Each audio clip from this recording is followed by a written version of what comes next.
Chairman, and strategic ambiguity has always been a curious policy regardless of the administration, and I appreciate the ranking member's concerns. I want to, though, point out the important context. The National Defense Strategy establishes a strong defense along the first island chain. It references the Senkaku Islands, South China Sea, Taiwan Strait. That is not an abandonment of Taiwan. I would argue that enhanced military-to-military communication is not appeasement, as my friend, the ranking member, likes to characterize it. In contrast, look at the NDAA that this president signed. The COINS Act, a new tool of economic statecraft to deny Chinese access to American capital markets in sensitive technologies and entities of national security concern. The PRC Malign Influence Fund, the Stop China Fentanyl Act, enhanced relations with Japan. That is deterrence. That is enhanced deterrence. I would also urge all of my colleagues to take a look at what else is in the NDAA that this president signed. $15.6 billion for the Pacific Deterrence Initiative, $490 million in Indo-PACOM commander priorities left unfunded by the Biden administration. Increased funding for innovative new technologies to deter the CCP, including hypersonics, AI, autonomous systems, cyber, mobile micronuclear reactors, high-energy lasers. Requires the Navy to implement a program to ensure surface fleet can rearm at sea. Supports the Marine Corps 31 amphibious warship requirements. Enables efficiency in the congressionally authorized block buy. Requires DoD to report to Congress on growing military cooperation between China, Russia, North Korea, and Iran.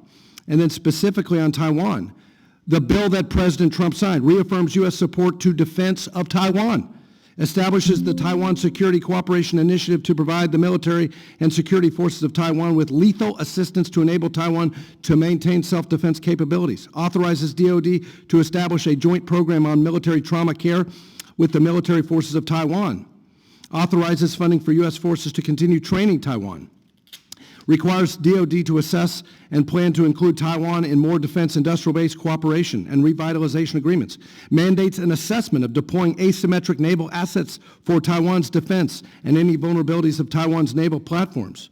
By the way, the focus on the Western Hemisphere and the National Defense Strategy, not ignoring China, focusing on Greenland, focusing on the Golden Dome, that is deterrence of China, focusing on getting China out of Panama, and reestablishing strong American presence in Panama, very pro-deterrence. Getting rid of Maduro in Venezuela, where China had a base of operation in the Western Hemisphere, not a lack of deterrence, very pro-deterrence.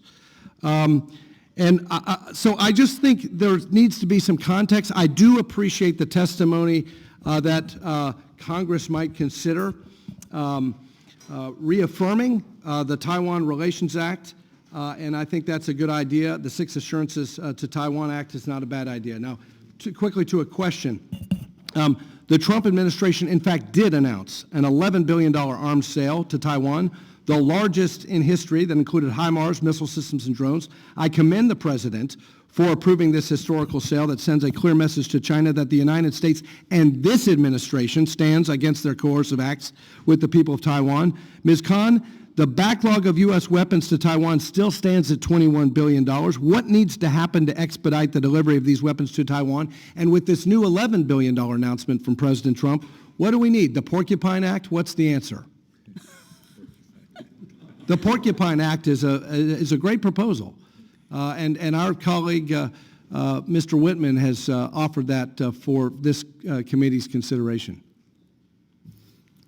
Well, the continuation of weapon sales to Taiwan is an important signal, and it's important that every administration has continued to make that happen for Congress. My concern is about the process, and that's what I'm highlighting for congressional oversight, because of the history. The history is that under President Bush and Obama, we had long periods of so-called freezes in arms sales to Taiwan, long periods under Obama, which started under Bush, where Congress did not get the congressional review of arms sales until they were all sent up in a so-called package, which is why I really object to the word package. They should not be sent up on one day.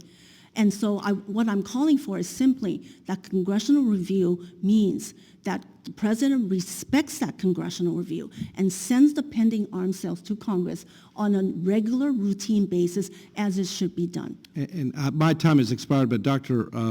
Rapp Hooper, maybe in another answer to another question, you could also address the Porcupine Act and how we can expedite these arms sales and get rid of this backlog. I yield back.